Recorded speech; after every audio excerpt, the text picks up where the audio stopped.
السلام علیکم، آپ دیکھیں خبر، میں ہوں محمد مالک۔ جنرل فیض حمید کو جب سزا ہوئی 14 سال کی تو اس کے بعد پورا سیاسی منظرنامہ بدل گیا، اور اس کے بعد جب آپ نے خبریں بھی سنی، باتیں بھی سنی، تو ایک چیز تو کلیئر ہو گئی ہے کہ پی ٹی آئی کی اور خاص طور پہ عمران خان صاحب کی آنے والے دنوں میں مشکلات میں بہت اضافہ ہوگا۔ بہت سے لوگوں کا خیال تھا کہ چیپٹر کلوز ہو گیا سزا کے ساتھ، لیکن اب انڈیا اس بات کا ہے کہ چیپٹر تو بھی پہلی کتاب بھی تو چیپٹر کھلے ہیں، اور اب اصل مشکلات اب شروع ہوں گی۔ اور خاص طور پہ جو اب یہ بیانیہ بن گیا ہے کہ جنرل فیض حمید وہ مکمل ملٹری ادارے کو قابو کرنا چاہتے تھے، اور انہوں نے عمران خان صاحب کو یہ راستہ دکھایا کہ آپ کس طرح پولیٹیکل سیٹ اپ کو اوپر نیچے کریں، اور ایک اس پہ سازشوں کا بھی ذکر ہو رہا ہے، سب کچھ ہو رہا ہے۔ سو اٹس ویری کلیئر کہ اب آنے والے دنوں میں ہوگا کیا۔ دوسرا، ہم نے دیکھا کہ دوسری طرف پارٹی کے اندر، پی ٹی آئی کے اندر بہت زیادہ اور انتشار نظر آ رہا ہے۔ ابھی جو سین چلا، جو یہ پولیٹیکل کمیٹی بنی، نئی پولیٹیکل کمیٹی بنی، اس میں بہت بڑے بڑے نام ہٹا دیے گئے۔ انہوں نے آج سلمان صاحب، کرم راجہ صاحب جو جنرل سیکرٹری ہیں، انہوں نے ایک ٹویٹ بھی دیا جس پر انہوں نے کہا کہ ہم نے عہدوں کی وجہ سے یہ اس کی ٹرم ڈاؤن کیا ہے، اور جتنے ہیں وہ ڈیفرنٹ عہدے ہیں، کوئی پارلیمان کے، کوئی دوسرے۔ لیکن انٹرسٹنگ انف اس میں علی ظفر صاحب نہیں ہیں، جو کہ پارلیمنٹری لیڈر ہیں پی ٹی آئی کے سینٹ کے اندر، لیکن اس کے ساتھ ہی جو کوارڈینیٹر ان دا سینٹ ہیں for senate leader of the opposition, جو بھی سینٹ میں لیڈر اپوزیشن نہیں ہے، نامزد ہیں راجہ ناصر عباس صاحب، لیکن وہ بھی نامنیٹ نہیں ہوئے۔ ان کے جو کوارڈینیٹر ہیں فوزیہ ارشد، ان کا نام ہے اس کمیٹی میں، لیکن جو پارٹی کے پارلیمنٹری لیڈر ہیں سینٹ میں علی ظفر صاحب، وہ نہیں ہیں۔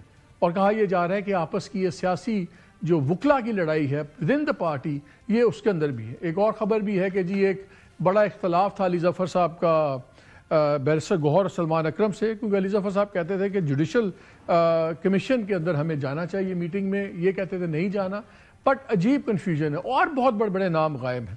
لیکن پہلے ان سب پہ باتیں کریں گے کہ آگے کیا ہونے والا ہے، آنے والے دنوں میں کیا ہوگا پی ٹی آئی کا۔ لیکن پہلے ایک خبر آپ سے شیئر میں نے کرنی ہے، بڑی امپورٹنٹ۔ آپ کو یاد ہے میں نے کچھ دن پہلے آپ کو بتایا تھا کہ یہ فیصلہ ہو گیا ہے کہ جو بھی آرمی کے سینئر آفیسرز کو اگر سزا ہوگی تو وہ سول جیل میں نہیں جائیں گے۔ سن لیں میں نے آپ کو کیا کہا تھا۔ ایک خبر میں آپ سے شیئر کرنے لگا ہوں آج۔ میری اطلاع یہ ہے کہ اسلام آباد میں at the highest level of the government ایک بہت بڑا فیصلہ کیا گیا۔ اطلاع یہ ہے کہ شاید انسٹیٹیوشن کی طرف سے بھی یہ مشورہ آیا ہے کہ جو آرمی آفیسرز، دوسرے لوگ جن کو آرمی رولز کے تحت سزائیں ہوتی ہیں، آفیسرز وغیرہ کو، ان کو سویلین جیلز میں نہ رکھا جائے، اور ان کے لیے علیحدہ فیسلٹی ہونی چاہیے۔ اور شاید گورنمنٹ اب اس کو اپروو کر دے کہ وہ اسپیشل فیسلٹی بنے گی یا کسی ایگزسٹنگ فیسلٹی کو ڈیزگنیٹ کر دیا جائے گا۔ دوسری بات جو تھی وہ عمران خان صاحب کی ممکنہ موومنٹ کے بارے میں تھی، کیونکہ کسی اور جگہ موو کر دیا جائے۔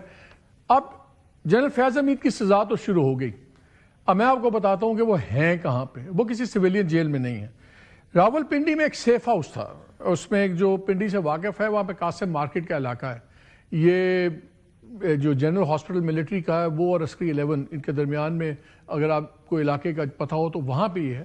یہ ایک بہت بڑا سیف ہاؤس تھا، اس میں 90 سے 100 کے قریب لوگوں کے رکھنے کی گنجائش ہے۔ جنرل فیض حمید کو وہاں پہ رکھا گیا ہے، اور ابھی ٹل فورسیبل فیوچر وہیں پہ رہیں گے۔ اور اس کی 3 لیئرڈ سیکیورٹی ہے۔ پہلی لیئر میں سول اور ملٹری جیل ایڈمنسٹریشن ہے، جو جوائنٹ اس کو مینج کر رہے ہیں۔ آؤٹر لیئر جو اس کا پہلا پیرامیٹر ہے وہ ملٹری پولیس کے پاس ہے، اسٹرکٹلی بیکاز یہ ملٹری علاقہ ہے اور ملٹری ہی کی فیسلٹی ہے، تو وہ ملٹری پولیس اس کو کر رہی ہے۔ اور آؤٹر جو سرکل ہے، جو آؤٹر موسٹ پیرامیٹر ہے، وہ پنجاب پولیس اور فرنٹیئر کانسٹیبلری ہے۔ سو جیل میں وہ یہاں پہ کی جیل میں نہیں جائیں گے کسی سویلین جیل میں، ابھی فورسیبل فیوچر میں یہیں رہیں گے، بلکہ وہاں پہ 90 سے 100 افراد کی اور بھی جگہ کا بندوبست کیا جا رہا ہے۔ میں نے آپ کو کہا تھا کہ عمران خان صاحب کا کافی زیادہ چانسز ہیں کہ اٹک فورٹ منتقل کر دیا جائے۔ 2-3 ڈسکشنز بڑی ہیوی ہوئی ہیں ایٹ دا ہائیسٹ لیول، وہ بھی میں آپ سے شیئر کرتا ہوں۔ 3 آپشنز کنسیڈر کیے گئے تھے۔ پہلا ایک آپشن مس جیل کا تھا، پھر مس جیل کو اس لیے ڈسکارڈ کر دیا گیا انٹیلیجنس رپورٹس پہ کہ کیونکہ وہاں پہ بی ایل اے اور دوسرا ٹیررزم آن دا رائز ہے، تو وہاں خدا نخواستہ کوئی اور چیز نہ ہو جائے، تو وہ ہٹا دیا گیا۔ سیکنڈ آپشن سکھر جیل کا تھا، لیکن پھر سکھر جیل میں اس وقت بہت سے ہائی پروفائل ٹیررسٹ بھی ہیں اور ایکسٹریم ریلیجس پارٹی سے تعلق والے کافی لوگ قید ہیں، تو اس کو اس بیسس پہ بھی ختم کر دیا گیا کہ یہ اتنا سیف آپشن نہیں ہے۔ اٹک فورٹ جس کی پہلے بھی ذکر ہو رہا تھا اس کو بڑا سیریسلی کنسیڈر کیا گیا، لیکن وہ اب فار دا ٹائم بینگ اس لیے ہٹا دیا گیا ہے کہ یہ کہا گیا کہ اٹک فورٹ بالکل کے پی اور پنجاب کے بارڈر کے اوپر ہے، تو اگر کے پی سے 20-25 ہزار لوگ آتے ہیں اور وہاں پہ کوئی ہنگامہ ہوتا ہے، کچھ ہوتا ہے، تو وہ لا اینڈ آرڈر کی ایک بڑی سیریس سچویشن ہو سکتی ہے۔ وقتی طور پر فیصلہ یہ بھی کیا گیا ہے کہ ابھی for the time being Khan صاحب کو اڈیالہ جیل میں ہی رکھا جائے گا، کیونکہ یہ سب سے بہتر مینجڈ پوزیشن ہے، لیکن یہ بھی ابھی ایک کیا کہتے ہیں ایک وقتی فیصلہ ہے، یہ بھی پرماننٹلی اس پہ بھی فیصلہ نہیں ہونا، لیکن یہ 3 آپشنز ہو گئے ہیں۔ اور فیض حمید صاحب وہ بھی جو ہیں وہ قاسم مارکیٹ کے سیف ہاؤس میں ہی اپنی ابھی سزا کاٹ رہے ہوں گے۔ اب آ جاتے ہیں پی ٹی آئی کے اور اس کے مستقبل کی طرف۔ ہمارے ساتھ جوائن کیا علی محمد خان صاحب نے، سینئر لیڈر ہیں پی ٹی آئی کے، former state minister for parliamentary affairs. السلام علیکم علی۔ وعلیکم السلام مالک صاحب۔ سر ہمیں آپ بتائیں جو آپ کی پارٹی کے ساتھ ہو رہا ہے وہ تو ہمیں نظر آ رہا ہے، آپ ذرا ہمیں سمجھائیں پارٹی کے اندر کیا ہو رہا ہے۔ قاضی محمد انور صاحب جو آپ کے پی کے پریزیڈنٹ تھے انصاف لائرز فورم کے، انہوں نے بھی ریزائن کر دیا، بلکہ سن لیں ذرا انہوں نے کس بات پہ ریزائن کیا۔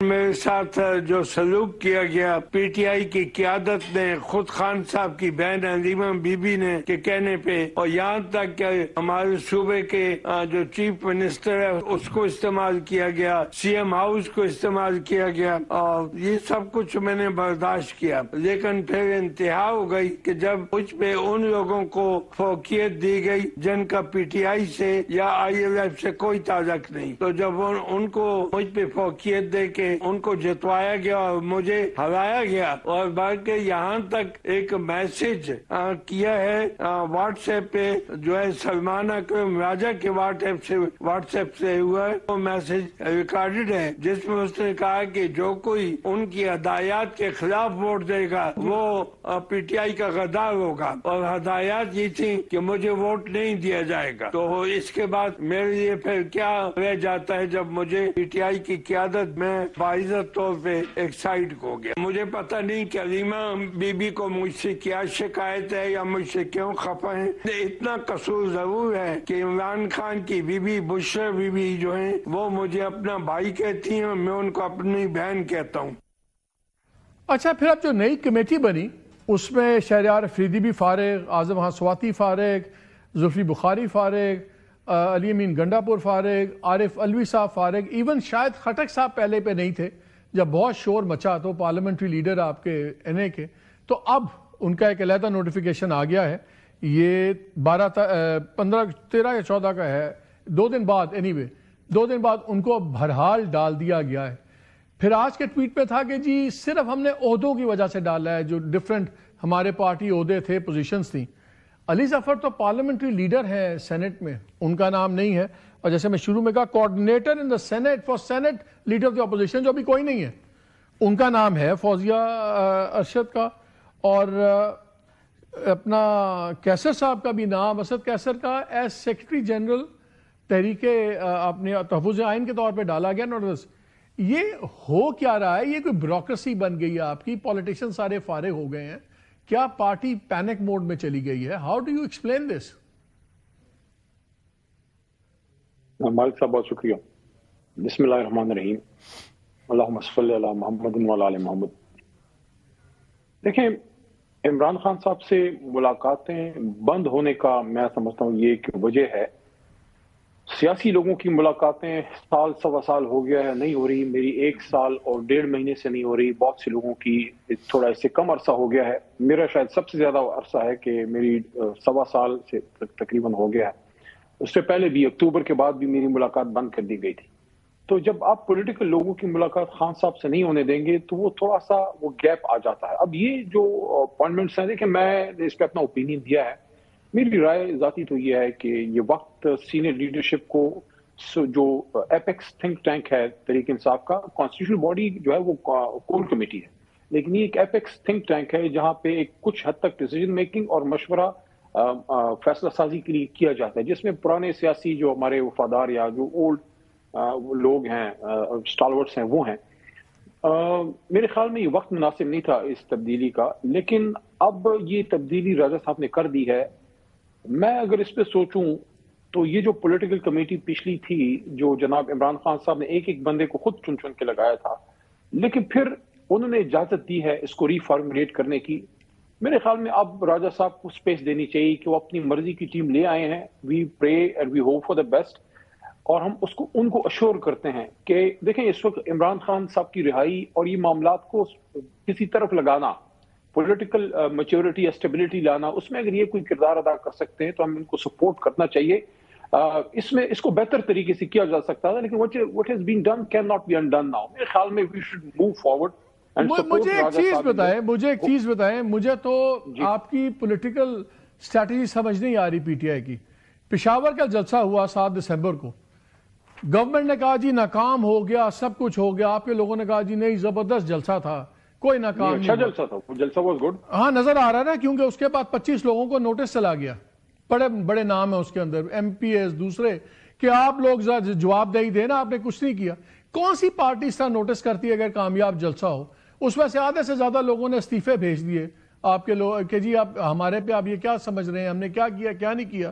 اور انہوں نے تقویت دی گورنمنٹ کے بیانیوں کو کہ جلسہ ناکام تھا. مجھے تو سمجھ یہ نہیں آ رہی کہ آپ لوگ اس کو ایک این جی او کی طرح چلا رہے ہیں پی ٹی آئی کو، کہ اس پولیٹیکل پارٹی کی طرح چلا رہے ہیں. جلسے کے آپ نوٹسز دے رہے ہیں لوگوں کو، پیشی نا پیشی. آپ کہتے ہیں ہم نے عہدوں کی وجہ سے پولیٹیکل کمیٹی میں لوگوں کو ڈالا ہے. اس میں آپ نے ابھی لیڈر کی اپوزیشن سینٹ کا نہیں ہے اور اس کے کوارڈینیٹر کا نام ڈال دیا، لیکن جو لیڈر آف دا آپ کا ہاؤس ہے، آپ کا پارلیمنٹری لیڈر علی ظفر، اس کا نام بیچ میں نہیں ہے. نوٹسز آپ دے رہے ہیں. بلکہ میں ایک کام کریں نا، ذرا ایک اختلافات کی ایک چھوٹی سی ویڈیو آپ دیکھ لیں کہ کب سے یہ تماشا چل رہا ہے اور کب تک یہ آئندہ کیا ہوگا. دیکھیں ذرا. جو کے پی کے اندر مائنز اور منرل ایکٹ ہے، اس کو بالکل پورے ایکٹ کو ہولڈ پہ ڈال دینا چاہیے جب تک عمران خان رہا نہیں ہوتے. مائنز اینڈ منرل ایکٹ، اس کی ایکٹ کے اندر ایک امینڈمنٹ ہے جو ہم نے پروپوز کی ہیں. شاید میرے بغض میں اس طرح کی باتیں شروع ہو جاتی ہیں اور اس کے بعد بغیر تصدیق کے لوگ اس پہ شروع ہو جاتے ہیں. تو مہربانی کریں، جو ساتھی لوگ ہیں، اگر میں کسی کو پسند نہیں ہوں تو مہربانی کریں میری ذات پہ پروپیگنڈے نہ کریں. مجھے ہاک کہا جاتا ہے اور کچھ اور لوگوں کو منظور نظر قرار دیا جاتا ہے، ان کو ملوایا جاتا ہے اور مجھے نہیں ملنے دیا جاتا. ایک منصوبے کے تحت کیا جا رہا ہے. کبھی بھی کسی لسٹ میں میرا نام نہیں جاتا اور میں نام کے بغیر ہمیشہ سے جاتا ہوں. سستی شہرت نہ لو، کوئی ٹک ٹاک پہ نہ جاؤ، آپ نے کوئی چیپ پاپولرٹی نہ کریں. خان صاحب مذاکرات کے لیے ہم نے ان کو راضی کیا ہے. خان صاحب نے آج کہا ہے کہ میں نے کسی کو اترائز نہیں کیا کہ وہ کوئی بھی ڈائلاگ کرے جس میں یہ امپریشن ہو کہ میں کوئی ڈیل چاہتا ہوں. سواتی صاحب کیا کر رہے ہیں، وہ پارٹی کا کوئی باضابطہ عمل نہیں ہے. اگر ہوتا تو ہمیں بالکل ہم اس میں شامل ہوتے. آپ ہمارے ساتھ بات کرنا چاہتے ہیں، یقین کریں، آپ بتائیں، گیو اینڈ ٹیک کرنا چاہتے ہیں، ہمیں بتا دیں عمران کیا گیو کرے اور آپ کو کیا چاہیے. ایمان بی بی کا بیان ایک بہن کا بیان ہے، وہ سیاسی جماعت کا بیان نہیں ہے. بہن جو اپنے بھائی کے حوالے سے فکر مند ہے، یہ اس کا بیان. انہیں پتا آنا چاہیے کیوں نہیں تھی وہاں پہ. پھر وہ اگر آنا چاہتی تھی کس نے روکا تھا؟ ان کا وہاں ہونا نہ ہونا بالکل غیر اہم بات تھی. کوئی ایسا کوئی موقع تھا کہ کسی کا وہ ہونا ضروری تھا؟ کیوں ٹویٹ کی کسی نے؟ پھر وہ چاہتی ہے پریس کانفرنس کے بعد ٹویٹ کرنے کی. اس ٹویٹ کو بھی کنڈیم کرتا ہوں. خبردار آئندہ کسی نے ایسی کوئی حرکت کی، کوئی ضرورت نہیں رابطہ کرنے کی. جس نے غلطی کی ہے وہ معافی مانگے، کوئی فارغ نہیں کیا جا رہا. وہ اپنا کام کریں، جس کام کے لیے ان کو مقرر کیا گیا ہے ان کو وہ کام کرنا ہے. ان کو پنجاب کو موبلائز کرنا ہے، پنجاب میں انہوں نے تحریک چلانی ہے، ان کا یہ کام ہے. ان کا کام ٹویٹ کرنا نہیں ہے. کچھ ہماری اندرونی کہانیاں بھی ہیں. وہ چیف آرگنائزر ہیں، پنجاب میں کوئی موومنٹ ہو رہی ہے تو ان کو تو سب سے پہلے شامل ہونا چاہیے تھا، تو اطلاع ہونی چاہیے تھی. ڈپٹی جنرل صاحب نے کہا ہے کہ شاید وہ مصروف ہیں. میں نے جب ان سے پوچھا، انہوں نے کہا یہ کیسے ہو سکتا ہے کہ میں مصروف ہوں، یہ تو بتایا ہی نہیں تھا. شاہ محمود قریشی صاحب سے اسپتال میں ملاقات ہوئی ہے. انہوں نے یہ کہا کہ ان کو مسلط کیا گیا، اچانک ہی آ گئے اور ان کو اندر کر دیا گیا. تو ان لوگوں کا آنا جو تھا ان کی ایما سے بالکل نہیں تھا. ان کو تکلیف کیا ہوئی ہے لاہور جانے؟ ان کو اصل تکلیف یہ ہے کہ آپ اعجاز چودھری، محمود الرشید، شاہ محمود قریشی، یاسمین راشد، عمر چیمہ، ان کو فریم میں کیوں لا رہے ہیں؟ ان کا صرف اس وقت روزگار لگا ہوا ہے عمران خان کی جیل سے. ان کے ساتھ اگر بات چیت کرنی ہے، اعجاز چودھری کر سکتے ہیں، محمود الرشید کر سکتے ہیں، شاہ محمود صاحب جو ہے وہ کر سکتے ہیں، ڈاکٹر یاسمین راشد کر سکتے ہیں. یہ لوگ ہیں، ہم لوگ کر سکتے ہیں. ان لوگوں کو تو وہ جانتے نہیں. ایسی حالت میں کمیٹی یا تو چینج نہیں کرنی چاہیے تھی، یا اگر کرتے تو کم از کم کچھ سینئر لوگوں کو اس میں رکھنا ضروری تھا. اب یہ جو نئی کمیٹی کے نام آئے ہیں، مجھے اس کا نہیں علم کہ خان صاحب نے اس کی اپروول دی ہے یا نہیں. سیاسی کمیٹی کو چھوٹا کرنا مقصود تھا. جتنے 84 لوگ کور کمیٹی میں ہیں ان سب کو خان صاحب نے ایک نامزد کیا، اس سے فنکشنالٹی امپیکٹ ہو رہی تھی، اس فنکشنالٹی کو اور ایجلٹی کو ریسٹور کروانے کی کوشش کر رہے ہیں۔ مجھے پتہ نہیں کہ علیمہ بی بی کو مجھ سے کیا شکایت ہے یا مجھ سے کیوں خفا ہے، اتنا قصور ضرور ہے کہ عمران خان کی be be Bushra be be جو ہیں وہ مجھے اپنا بھائی کہتی ہیں، میں ان کو اپنی بہن کہتا ہوں۔ بشرا بی بی جیل کے اندر ہیں، ان کا کون سا گروپ ہے؟ جس کا دل کرتا ہے آتے جاتے میرا نام لے دیں۔ ہمارے خلاف کون بولے گا؟ جس نے عمران خان کی، وہ نہیں چاہتے کہ ہم جنگ لڑیں۔ ہر بندہ دوسرے کو ڈیفائی کر رہا ہے، ڈینائی کر رہا ہے، کانٹرڈکٹ کر رہا ہے، اور میں یہ لسٹ دیکھ رہا تھا جو آپ کے اب 23 لوگوں کی کمیٹی بنی ہے، اس میں سے جو خان صاحب کا لاسٹ ٹویٹ تھا جو بڑا سخت ٹویٹ تھا، جس پہ میرے شو میں رانا ثناء اللہ نے کہا کہ یہ ٹویٹ بہت بڑا فیصلوں کے اندر اس کا بڑا رول ہے جو اب فیصلے ہوئے ہیں، ان تمام 23 میں سے صرف 6 لوگ ایسے ہیں جنہوں نے خان صاحب کا وہ ٹویٹ ری ٹویٹ کیا تھا، اور اس میں جو اس لسٹ میں جو بڑے نام ہیں اس میں سے کسی نے ری ٹویٹ نہیں کیا۔ اب خان صاحب کے بیانیے کو ری ٹویٹ کرنے کی ہمت نہیں ہے، پارٹی جو آپ کی ہے وہ کانٹرڈکشنز کے اندر پھنسی ہوئی، سخت سے سخت وقت اب آ رہا ہے پارٹی پہ، ابھی تک بھی بہت سخت وقت تھا، اب اس سے بھی سخت آ رہا ہے۔ یہ اس قسم کی پولیٹیکل کمیٹیز اور اس حالت میں جو پارٹی ہے یہ کیا کر پائے گی؟ علی ویری کوئکلی مجھے یہ بتائیں، کیا ان کی کیپیسٹی ہے کہ عمران خان کو تو باہر لانا تو دور کی بات ہے، کیا یہ اپنا آپ بھی بچا پائیں گے؟ بہت لمبا مونٹاج صاحب نے چلایا ہے، give me not a couple of minutes but at least a minute or so. دیکھیں، جتنے یہ لوگ ہمارے ساتھی اس وقت ایکٹیو ہیں، ان میں سے بہت کم ہیں سوائے عارف علوی صاحب کے، یا جو ابھی کمیٹی میں ہیں۔ عارف علوی صاحب تو خیر ابھی نہیں ہے، علی امین خان نے خان صاحب کے ساتھ باہر کام کیا تھا، اعظم سواتی صاحب نے۔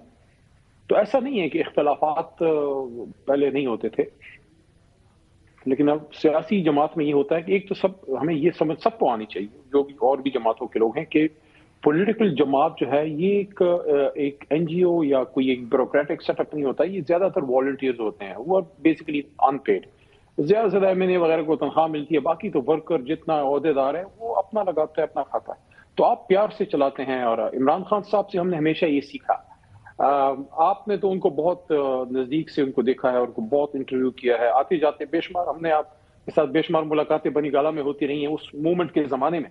تو جو لوگوں نے عمران خان کے ساتھ جیل سے پہلے موومنٹس میں کام کیا ہے، ان کو اس کی سمجھ ہے کہ اختلافات اگر کوئی یہ کہ آج شروع ہو گئے، نو، کسی بھی سیاسی جماعت میں، میاں صاحب کی جماعت میں، زرداری صاحب کی جماعت میں جو ہے یہ ہوتا ہے، لیکن پہلے یہ ہوتا تھا کہ بہت سیویئر ایک تہذیب کے دائرے کے اندر رہتے ہوئے، لیکن ایک سیویئر تھا، ایک اختلاف تھا شاہ صاحب کا اور جہانگیر ترین صاحب کا، جو ایک گروپ اس کو کہہ لیں وٹ ایور، اسد عمر صاحب اور کچھ اور ہمارے ساتھی بھی ہوتے تھے، لیکن وہ چیزیں اندر ڈسکس ہوتی تھی۔ آج مسئلہ جو مجھے لگ رہا ہے وہ یہ ہے کہ جو اندر ڈسکس ہونے والی باتیں ہیں وہ باہر کر دی جاتی، اس سے مسئلہ ہوتا ہے۔ میرے خیال میں یہاں پہ ایک فگر ایسی ہے جو بڑی حد تک نان کنٹروورشل ہے۔ راج صاحب میرے محترم ہیں، لیکن وہ ظاہر ہے وہ ان کو بہت بڑی رسپانسبلٹی آئی ہے، آل سمپیتھیز ود ہم۔ میرے خیال میں بیرسٹر گوہر صاحب بڑے نان کنٹروورشل ہیں، ان کو تھوڑا سا اپنا آپ کو زیادہ ایمفسائز کرنا پڑے گا۔ خان صاحب نے ان کو بہت بڑی رسپانسبلٹی دی ہے، عمران خان جس کرسی پہ بیٹھتے ہیں اس پہ اپنا گوہر صاحب ہے۔ تو میرے خیال میں اگر تھوڑا سا ڈسپلن وہ کر دیا جائے اور آپس میں پیار محبت سے چیزیں کی جائیں تو چیزیں ٹھیک ہو جاتی ہیں۔ ڈنڈے سے نہیں چلتی سیاسی جماعت، سیاسی جماعت عزت دے کے اور پیار سے محبت سے جو کام چلایا جا سکتا ہے، یقین کریں وہ دھونس دھمکی سے کبھی نہیں ہوتا۔ علی محمد خان، آپ بڑے ہمیشہ سے بڑے پولائٹ انسان ہیں، سخت بات بھی آپ بڑے پیار سے کہتے ہیں۔ آپ نے کہا ہے کہ جس طریقے سے سلمان اکرم راجہ چلا رہے ہیں شاید وہ طریقہ نہیں ہے، گور should step up and take charge. چلیں لیٹس سی، بہت شکریہ آپ کا، وقت ختم ہو گیا، مجھے ناظرین ایک بریک لیتے ہیں، بریک کے بعد آ کے علی ظفر صاحب سے ہی بات کریں گے اور بھی اس معاملے پہ آگے ڈسکس کریں گے۔ اسٹے ود اس۔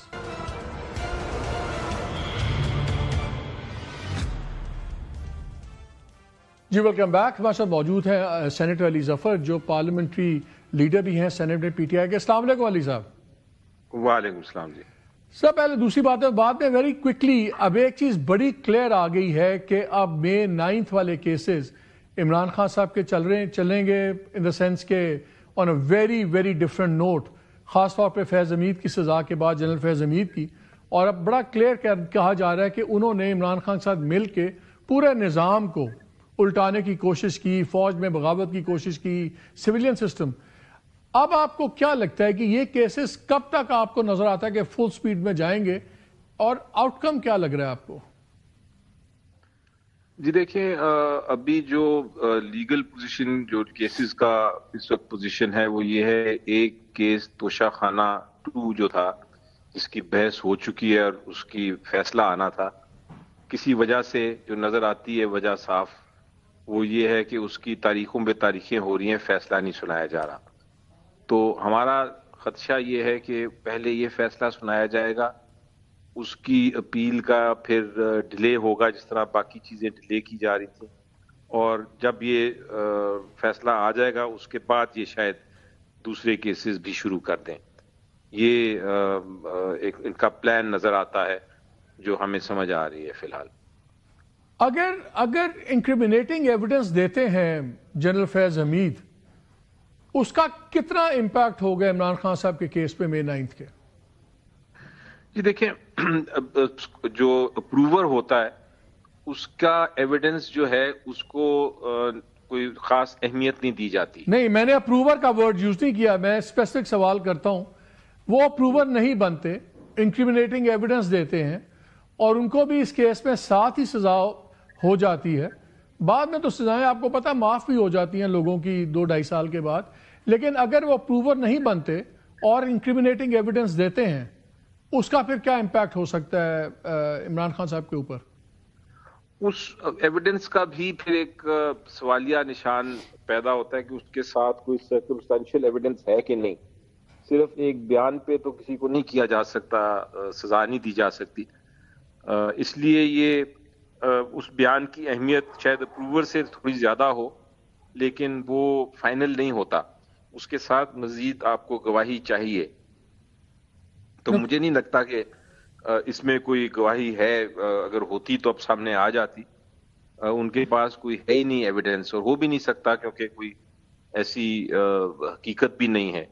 تو ہمیں کوئی اس کے اوپر ضرور اپنی اسٹریٹجی بنانی ہے، لیکن اس پہ کوئی خدشہ نہیں نظر آتا. سر اسٹریٹجی میں مجھے یہ بتائیں، آپ کی پارٹی کی اسٹریٹجی ہے کیا؟ ابھی پہلے علی محمد خان سے بات ہو رہی تھی، انہوں نے کہا یار پارٹیز کو این جی او کی طرح نہیں چلانا چاہیے. جس طرح پشاور کے جلسے کے بعد نوٹس جا رہے ہیں 25 ممبران کو کہ آپ کے بندے نہیں آئے، کمیٹی بنتی ہے تو سلمان اکرم راجہ صاحب کہتے ہیں کہ کمیٹی ہم نے آفیسز کے مطابق بنائی ہے، پارٹی آفس ہولڈرز اس کے مطابق چھوٹی کمیٹی بنانی تھی. لیکن سرپرائزنگلی آپ اس میں نہیں ہیں، پارلیمنٹری لیڈر ہیں سینٹ کے اندر پی ٹی آئی کے، آپ نہیں ہیں. لیکن جو coordinator in the Saint for the Saint leader of the opposition Fauzia Arshad وہ ہیں. ابھی تو آپ کا سینٹ کا لیڈر بھی نہیں نامنیٹ ہے، نہیں اپوائنٹ ہوا ہوا. ان کے کوارڈینیٹر ہیں لیکن پارلیمنٹری لیڈر نہیں ہے. آپ کیا یہ انٹرنل وکلا کی سیاست کا شکار ہو گئے علی بھائی؟ مالک صاحب، یہ آپ کی جو تنقید ہے جس پہ اشارہ آپ نے کیا، درست بات ہے کہ اس پہ کافی تنقید ہو رہی ہے اور اس کا منطق بھی سمجھ نہیں آ رہا. ایکسپلینیشنز تو آ رہی ہیں لیکن اس کا کیا وجہ تھی اور کیوں کیا اور کس طرح کیا، اس میں کنفیوژن بہت ہے. میری نظر میں یہ کنفیوژن کی وجہ یہ ہے کہ خان صاحب سے ملاقات نہیں ہو رہی، اندر سے جو پیغام آ رہے ہیں وہ کلیئرٹی کے ساتھ شاید نہیں آ رہے. خان صاحب کو انفارمیشن کمپلیٹ ہے یا نہیں ہے یہ بھی سوال نہیں ہے، سوال پیدا ہوتا ہے کہ وہ بھی درست ان کو اطلاع مل رہی ہے نہیں مل رہی، انہوں نے کیا ایگزیکٹلی بتایا کیا نہیں بتایا، اس پہ بھی کلیئرٹی نہیں. تو میرا خیال ہے الٹیمیٹلی ہوگا یہ کہ یہ پولیٹیکل کمیٹی اگر کوئی تشکیل دی بھی گئی ہے تو فائنلی جب خان صاحب سے ملاقات ہوگی تو وہ فائنل بتائیں گے. ان دا مین ٹائم بہت ساری باتیں ہو رہی ہیں اور کنفیوژن، آپ علی صاحب نے اگر یہ سٹیٹمنٹ دی ہے تو درست دی ہے، میں ایگری کرتا ہوں کہ کنفیوژن کافی ہے. اچھا یہ بتائیں، ایک یہ بھی خبر چل رہی تھی کہ بیرسٹر گوہر سلمان اکرم سے آپ کا کافی سٹرونگ ڈیفرنس ہوا تھا جوڈیشل کمیشن میں پارٹیسپیٹ کرنے پہ. آپ کہتے تھے کہ ہمیں جانا چاہیے، وہ کہتے ہیں نہیں جانا چاہیے. How big is that difference? کیا وہ بھی اس میں فیکٹر ہو سکتا ہے؟ جی دیکھیں، ڈفرنس ضرور تھا اور ہے. میرا موقف بڑا واضح ہے اور وہ یہ ہے کہ ہمیں کوئی میدان چھوڑنا نہیں چاہیے. ہمیں کوشش کرنی چاہیے کہ جہاں تک ہو اپنا کم از کم ریکارڈ کے لیے ہم ضرور اپنا موقف پیش کر سکیں. یہ بالکل اس طرح ہی ہے کہ آپ کا جب آئینی بینچز بنے تھے تو ایک بحث ہو رہی تھی کہ کیا آئینی بینچ کے سامنے پیش ہو کے کوئی بات کرنی چاہیے یا نہیں کرنی چاہیے. تو فیصلہ یہی ہوا تھا کہ نہیں, ہمیں اپنا موقف دینا چاہیے, کیونکہ بے شک کیس کا جو بھی فیصلہ ہو تاریخ جج کرتی ہے کہ بحث کس نے کی اور کیا کی. یہی میرا موقف ہمیشہ ہوتا ہے جب پارلیمنٹ میں ہم کوئی بحث کر رہے ہوں اور ہم جا کے تو کوئی ووٹ کرنا چاہیں, تو میں ہمیشہ یہ کہتا ہوں کہ ہمیں ووٹ اگینسٹ اگر کسی چیز کے لیے کرنا ہے ہمیں اگینسٹ چاہیے.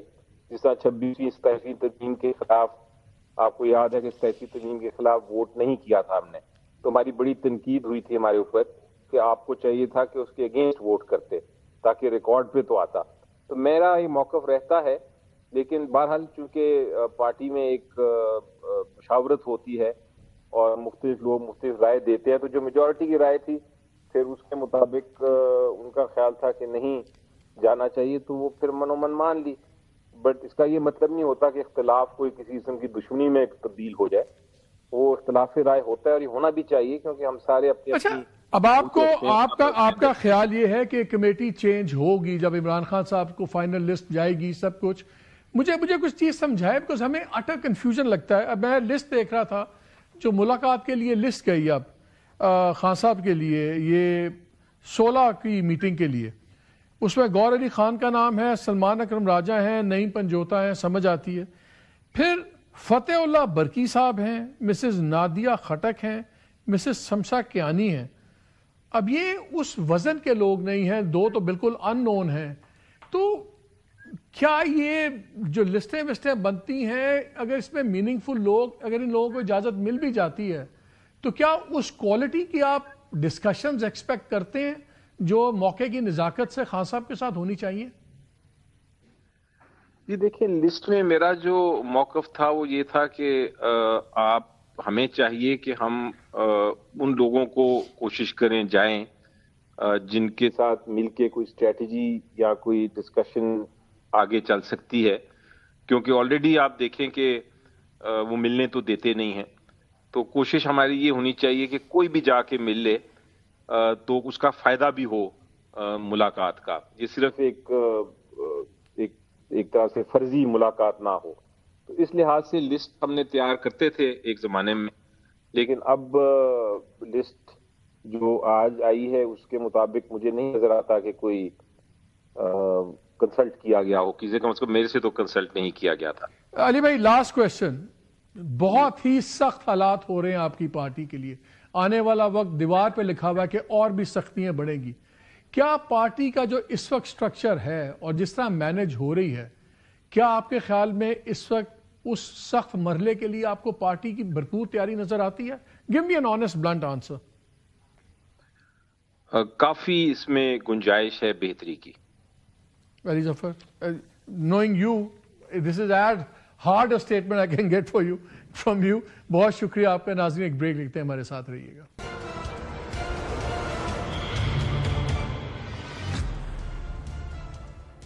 جی ویلکم بیک ٹو شو. ہمارے ساتھ موجود ہے فواد چودھری صاحب. السلام علیکم چودھری صاحب. جی السلام علیکم سر, یہ بتائیں ہو کیا رہا ہے پی ٹی آئی کا؟ سخت سے سخت وقت اب شروع ہونے والا ہے, نظر آ رہا ہے دیوار پہ مے 9 کیسز, جو مزاج اب کھل کے سامنے آ گیا ہے, D G I S P R کی پریسر, نو ہولڈز بارڈ. اب اور ادھر سے پارٹی نوٹسز دے رہی ہے لوگوں کو, جلسے میں آپ نے یہ نہیں کیا, وہ بھی گورنمنٹ کے بیانیوں کو سپورٹ کر رہا ہے کہ جی جلسہ ناکام ہو گیا ہے. پھر اب کمیٹی بنی ہے, اس کے اوپر استعفے آ رہے ہیں. قاضی انور صاحب جیسے پرانے لوگ, انہوں نے پارٹی رکنیت سے بھی استعفے دے دیے ہیں. Ali Zafar is not in the party, coordinator to the Saint leader is in the party, لیکن جو پارلیمانی لیڈر وہ نہیں ہے. سب کچھ ہے اور بیانات کی تندی وہی ہے. میں ابھی آپ کو سناتا ہوں, وہی زبان تھی جو گنڈا پور صاحب ایک زمانے میں کرتے تھے. کوہاٹ کے جلسے میں کل سہیل آفریدی صاحب نے کیا کہا, ذرا سن لیں جلدی سے.